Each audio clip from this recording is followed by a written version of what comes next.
કાયદામાં રહેશો તો ફાયદામાં રહેશો, એક પણ ચમરબંધીને છોડવામાં આવશે નહીં. આવી વાત તમે ગૃહ રાજ્યમંત્રી અને નાયબ મુખ્યમંત્રી એવા હર્ષ સંઘવીના મોઢે અવારનવાર સાંભળી હશે. જાહેર સભામાંથી, રેલીમાંથી અને કોઈ પણ વાતે જ્યારે એ વાત કરતા હોય મીડિયા સમક્ષ તો પણ તેમના મોઢેથી આ વાત તો જરૂરથી નીકળે. પરંતુ કોઈ ચમરબંધીને નહીં છોડવામાં આવશે અને કાયદામાં રહેશો તો ફાયદામાં રહેશો કહેનારા ગૃહ રાજ્યમંત્રી અને નાયબ મુખ્યમંત્રી એવા હર્ષ સંઘવી પોતે જ કાયદો તોડે તો શું એ પણ એ ચમરબંધીની વ્યાખ્યામાં જ આવશે?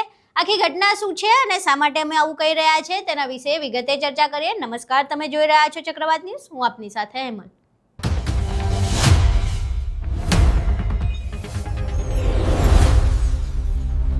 ગુજરાતમાં સ્થાનિક સ્વરાજની ચૂંટણી ચાલી રહી છે અને આ દરમિયાન તમામ જે દિગ્ગજ નેતાઓ છે એ પોતાના સ્થાનિક નેતાઓ માટે પ્રચાર પ્રસાર કરવા માટે જમીને ઉતર્યા છે. હવે આવી જ રીતે ગૃહ રાજ્યમંત્રી અને નાયબ મુખ્યમંત્રી એવા હર્ષ સંઘવી પણ પ્રચાર માટે ઉતર્યા હતા અને બાઇક રેલી કાઢી હતી. પરંતુ બાઇક રેલીમાં સાહેબ ભૂલથી નંબર પ્લેટ વગરની બાઇક લઈને નીકળી ગયા અને નંબર પ્લેટ વગરની બાઇક પોતાની તો હતી પરંતુ પાછળ એમના જે અનુયાયીઓ અને ચેલાઓ હતા એમના માથે હેલ્મેટ નહોતું. એટલે કદાચ કાયદામાં રહેશો તો ફાયદામાં રહેશો કહેનારા ગૃહ રાજ્યમંત્રી પોતાના ચેલાઓને કહેવાનું ભૂલી ગયા હશે કે અલા ભાઈ હેલ્મેટ તો પહેરી લો, અને કદાચ એમને જેણે બાઇક આપી હશે એ જોવાનું રહી ગયું હશે કે આમાં નંબર પ્લેટ છે કે નહીં. પહેલા એ વિડીયો જોઈએ જેમાં હર્ષ સંઘવી નંબર પ્લેટ વગરની બાઇક લઈને રેલી કાઢી રહ્યા છે અને પાછળ તેમના ચેલાઓ વગર હેલ્મેટે ફરી રહ્યા છે.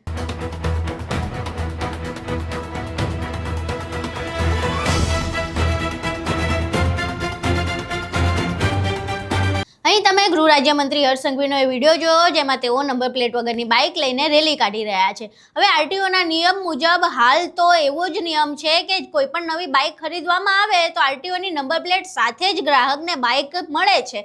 પરંતુ આ નંબર પ્લેટ નથી બાઇકમાં, એટલે ક્યાંક એવું બની શકે કે નંબર પ્લેટ જાણી જોઈને કાઢી લેવામાં આવી હશે. જો કે આ નંબર પ્લેટ વગરની બાઇક ફક્ત અમારા ધ્યાને નથી આવી, ગૃહ રાજ્યમંત્રીએ જે વિડીયો પોસ્ટ કર્યો છે એમાં લોકોના ધ્યાને પણ આવી છે.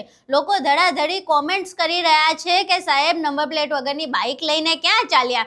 આ સિવાય એમની પાછળ જે ચેલાઓ ચાલી રહ્યા છે બાઇક રેલીમાં એમના માથે હેલ્મેટ નથી એ પણ લોકો નોટિસ કરી રહ્યા છે અને તેમને પણ કહી રહ્યા છે કે અન્યને જે કાયદો શીખવાડે છે ગૃહ રાજ્યમંત્રી એ શું પોતાના ચેલાઓને કાયદો ભણાવવાનું ભૂલી ગયા હશે કે હેલ્મેટ વગર બાઇક રેલી કાઢવા નીકળી પડ્યા હશે. હવે આખી ઘટના સામે આવ્યા બાદ ગૃહ રાજ્યમંત્રી જે લોકોને કહેતા આવે છે કે કાયદામાં રહેશો તો ફાયદામાં રહેશો, હવે એમના પર કાયદાના નિયમો લાગુ પડે છે કે કેમ એ જોવું રહ્યું. હાલ તો લોકોના ધ્યાને આ વિડીયો આવી ગયો છે અને લોકો ગૃહ રાજ્યમંત્રી અને નાયબ મુખ્યમંત્રી એવા હર્ષ સંઘવીને નંબર પ્લેટ વગરની બાઇકના કારણે સતત ટ્રોલ કરી રહ્યા છે. તમે આ વિડીયો જોયો, તમારું વિડીયો જોયા બાદ શું માનવું છે? તમારા મંતવ્યો અમને કોમેન્ટ બોક્સમાં જરૂર જણાવજો. શું ગૃહ રાજ્યમંત્રીને કાયદા પ્રમાણે દંડ થશે કે કેમ એ પણ અમને કોમેન્ટ બોક્સમાં જરૂર જણાવજો. બાકી વિડીયો પસંદ આવ્યો હોય તો વિડીયોને લાઇક કરજો, શેર કરજો અને મારી ચેનલને સબસ્ક્રાઇબ કરવાનું ભૂલશો નહીં. નમસ્કાર.